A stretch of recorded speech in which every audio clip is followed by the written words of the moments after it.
everybody, and welcome to another exciting installment of 5 Questions with a Wrestling Rampage. The Three Amigos are back in this bitch. In this hot-ass bitch, we're back. It's fucking hot. It's very hot. It's very, very hot. We have no air. Well, I mean, you can hear it in the background, but it's not doing much. I'm sorry, we ain't fucking sweating our balls off, I'll tell you that.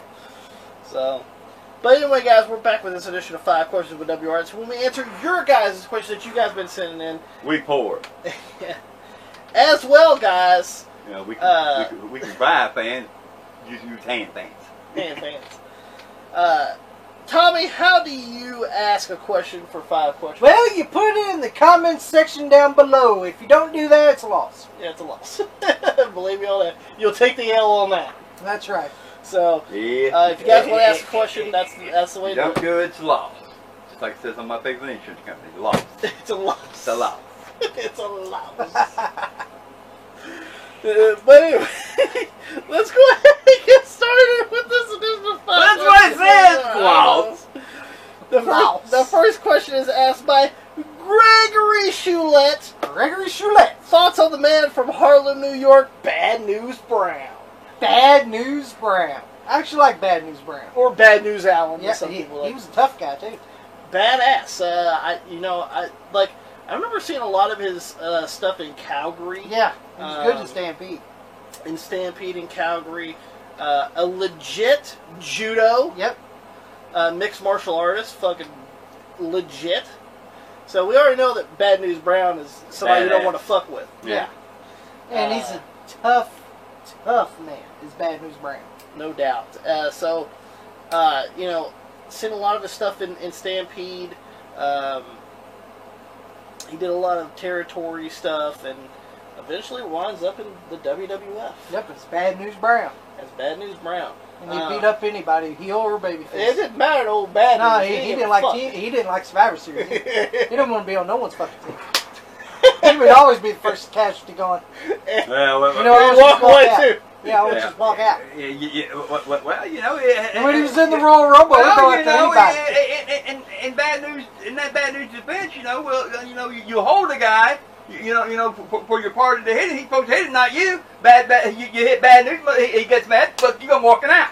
Hell, that's the way it goes. In the Royal Rumble, he'll go after anybody, heel or babyface. He didn't give a fuck. He had nobody. Yeah, he didn't give a fuck about anybody. He didn't want managers either. It's like Ox Baker. Just like Ox Baker used to say. The only thing I want to do is beat people up. And pretty much fucking Bad News can do whatever he fucking wants because he's Bad News Brown. That's right. But, legit badass. I always enjoy Bad News Brown. Yeah. I love the gimmick. Yeah, I did too. Legit motherfucker from Harlem. And hit fucking fit. Yeah, It fucking fit him. Mm-hmm. I did like the WrestleMania where him and Brett were the last ones in the in the Battle Royal. Yep, Bad News Brown just turned on him. Yeah, it just turned on. It did the Ghetto Blaster and just throw him out? Yeah. Yep. Loved it. But of course, Brett came in the ring and destroyed the trophy, though. Yeah. So Bad News couldn't walk around with that fucking trophy that was already broken. Did you see it was already broken when the referees were carrying it out? Yeah, it was already fucking broken. They had to hang on to it. Yeah, they had to hang on to it when they were bringing it out. Go watch it. Go watch it. You see him hold on. WrestleMania 4. WrestleMania 4. Well, you know why, don't you? I mean, it had to be broken. Gimmick trophy. Gimmick trophy. It had to already be broken, because Brett couldn't do it if it hadn't been broken already. So, love it. Like you said, he didn't give a fuck. Heel, baby face. Yeah. Didn't matter to him. He didn't like tag team with anybody. He didn't like being on Survivor Series. He'd say fuck it and walk out. Yeah, he didn't care. Well, it's like he says, the only person I can depend on is me. It's like he said when he was in the Royal Rumble. It's good news for bad news. Yeah, he don't give a fuck who he's facing. But anything else you guys want to add about old Bad News Brown? I love Bad News Brown. I thought Bad News he was so fucking talented. He was. I mean, I enjoyed the Ghetto Blaster. It's just not, just like you said, fucking martial artist. That's one motherfucker, you want to stay away from, you don't want to tackle his ass. Especially somebody doing some judo and mixed martial arts in the fucking 70s. I don't want to fuck with him. Yeah. But he did, a lot of people, that say, that went against him, said he would just, even though he looked mean and all the time, said he really wrestled a gentleman. So, he was a gentleman in wrestling. He loved what he did. But, I thought he was a great talent.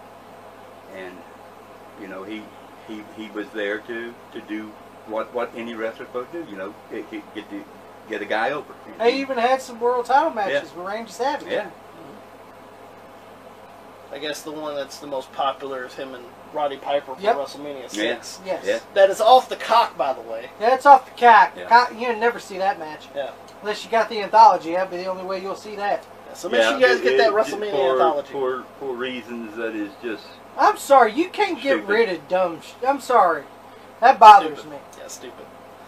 Why don't you just put fucking fuck, I see it on crime shows.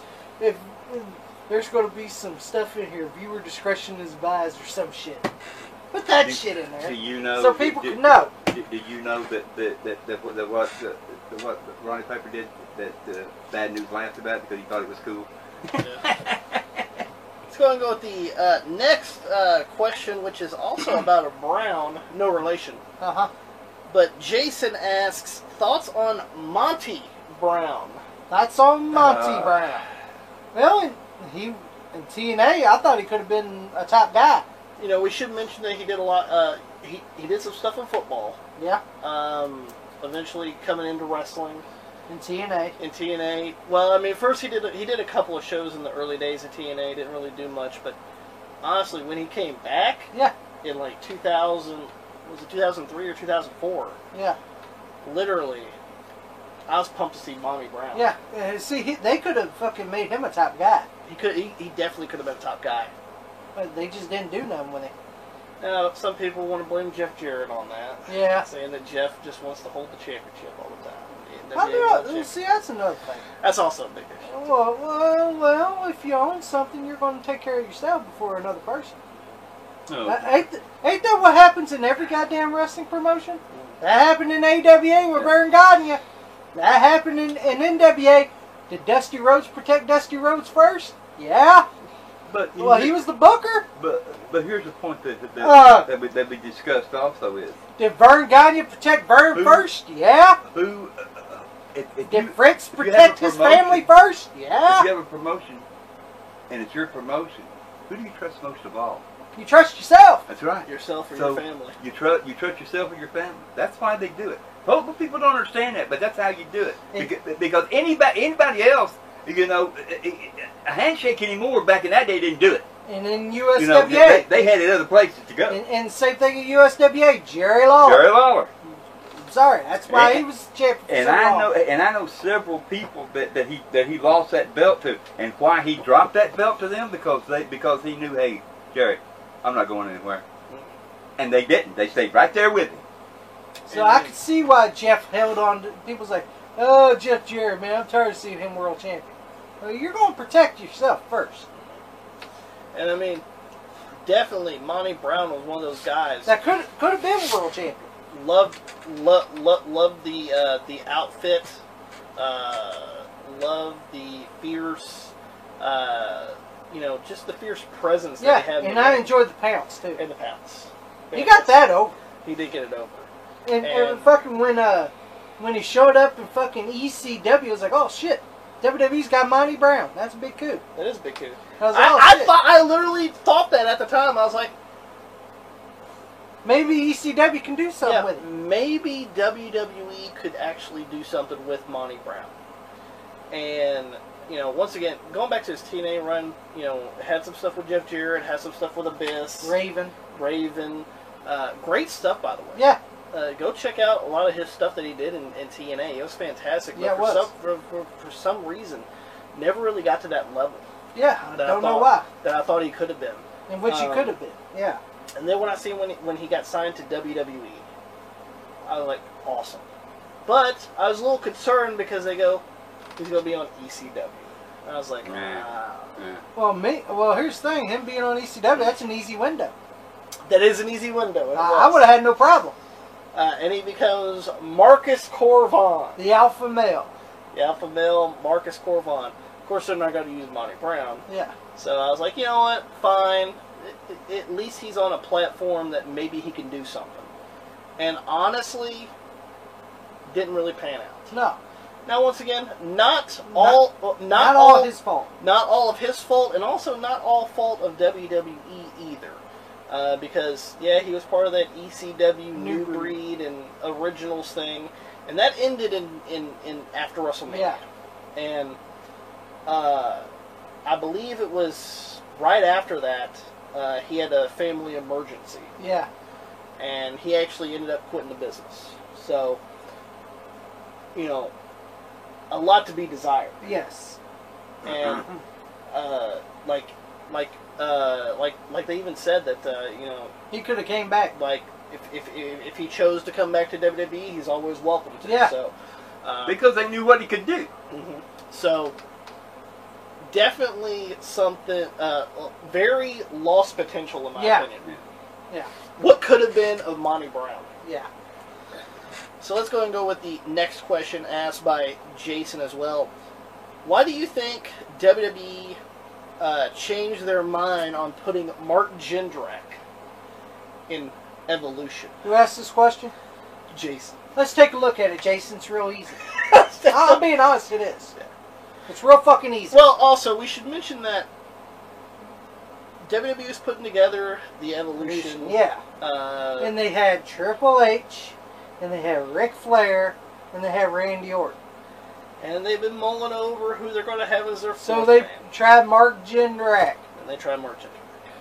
And it did not look right. And, by the way, if you guys don't believe, there's footage of him being in Evolution. Walking in with Evolution. Walking in Evolution, being in some of the little montage videos and things like that. And it did not look right. Yeah. He just didn't fit in. He didn't. Come on, you already got the veteran Ric Flair. You got the current in Triple H, and you got the next generation in Randy Orton. That's right. What the fuck is Mark Jindrak? What's he supposed to be? What was he supposed to be? The muscle? Well, that's a bad muscle. I'm sorry, he is. The way he looked. Yeah. He didn't look like he was a fucking monster kind of fucking muscle guy. Because every guy in a group, they always had a muscle. Yep. You know, like, for example, Four Horsemen, they had Lex Luger. They had Lex Luger. You know, fucking in every group, there was always a guy that was muscle. In the Freebirds, they had Terry Gordy. Yep, the big guy. You know, they always had someone as the muscle. So, that's when Batista came in. Yeah. And that fit. Even though I don't like fucking Batista. Yeah, we don't like Dave. I don't like Dave Batista. But it did fit. But it fit. He fit better than Mark Jindrak. He fit, because here's the thing, Mark Jindrak couldn't cut a promo. You want me to tell you why he couldn't cut a promo? Because, one, he was on that fucking power plant, and you're dead in the water when you go there. Yeah. So, and fucking, come on, it was real easy. You knew he wasn't going to, because look, when him and Lance Cade teamed up, that didn't go nowhere. And then when Mark Jindrak went to SmackDown, why do you think Teddy Long was with him? When he was the reflection of perfection. Because he couldn't cut a promo. All he would do is come out and look in a mirror. Yeah. While fucking Teddy's cutting the promo. And Theodore Long was his mouthpiece. And then he was with fucking Luther Reigns. What do you think why they were paired with Kurt Angle? Because Kurt Angle was the mouthpiece. And the bigger star. Yeah, and the bigger star. Just imagine Luther Reigns cutting a promo. Ain't that right, Charles? Your boy. Horseshoe. Luther wheelchair pusher Reigns, or Inspector Not That Much Impact. That's what he was in here. Not much impact. You know, and it does happen. You know, it really does. You know, it goes both ways here. You know, if a wrestler, you know, has no, you know, he's not, he can't cut a good promo. He cannot do this. He cannot do that. Then, you know, what good is he? I mean, Mark Jindrak was decent in the ring. He was. Yeah. He was decent. But I've just never seen a star quality about him. Yeah. But you know, if you know, and we've seen a lot of good guys that are great in the ring. They couldn't cut a promo. Bobby Eaton, for example. Bobby Eaton couldn't cut a promo. Why do you think Jim Cornette was with him? You know, it's tag team. You know. The wrestling down pat. Yeah, but you see, the thing that we're talking about, and Bobby Eaton together in the same breath, which even though Bobby Eaton can't cut a good promo, he is a wrestling machine. Come on, let's face it. So that's why Batista was with him. Just look at it. Do you think WWE had the right choice of getting Mark Jindrak out there? I do. I do. Where we did fit, we had the past, we had the present, we had the future. Well, now if they didn't have Randy Orton, maybe he could have been the future. Maybe he could have been the future. If they didn't have Randy Orton, maybe he could have been the future. But I'm sorry. But honestly, who would you choose, Mark Jindrak or fucking Randy Orton? Would you have passed over Randy Orton to give it to Jindrak? No. I wouldn't have. There was no room for him. It was done and over. It was dead in water right there. So, he just didn't fit. Let's go ahead and go with the next question asked by Matt Jenkins. Thoughts on Ricky Ortiz? Thoughts on Ricky Ortiz? In OVW, he was called Atlas DeBone. Yes, because of course we live in Kentucky, and OVW is very prominent around here. It sucks now, by the way. Yeah, but, sucks now. But, it's a fucking joke. You got a woman named Dora the Explorer that wrestles here, so what does that tell you? It's a joke like AEW is. Well, that's wrestling in general these days. Why do you think why I hate going? That's why you'll never see me go to that show anymore. I know. But, in OVW, they signed a football player. Yeah, he's arena football. He was an arena football player, and his name was Richard Young. Yeah. And they bring him in OVW, and he's known as Atlas DeBone. Yeah, Atlas DeBone. Coming out to Jive Bro. Yeah, which I enjoyed the music. Yes. He got over in OVW. Yeah. Our mom loved Atlas DeBone. And here's the thing. Like, and then of course he got sent to Florida. Mm-hmm. Well, he was there for like a year or so, and then they took him. And then in 2008, they started taking everybody. In 2008, WWE took all their contracted wrestlers and took them brought them to Florida. They took Atlas DeBone. They took Evan Bourne. They took Dolph Ziggler. They took fucking Mike Mondo. They took everybody. They plucked everybody. They took Drew McIntyre. They took fucking Wade Barrett. They took everybody. Everybody that was a big star in OVW, they plucked. And let me tell you, that meant OVW was shitty. Because what do we have? Fucking 08. That's what we had. The great 08. Just imagine, the biggest star is fucking Brad Maddox. So what does that tell you? Yeah. He was the only one left, and eventually he goes to Florida, too. Well, he could have went, because he sucked, in my opinion, anyway. Yeah. We got Muhammad Baez. Yeah, and we get a fat guy named fucking Al Barone, and we get a fucking guy in fucking blue jeans and fucking boots called I Got a Brewski. Yeah, I got a brewski. And then they're trying to fill a fucking 400-seat building and they can't do it. There's only about 10 people there.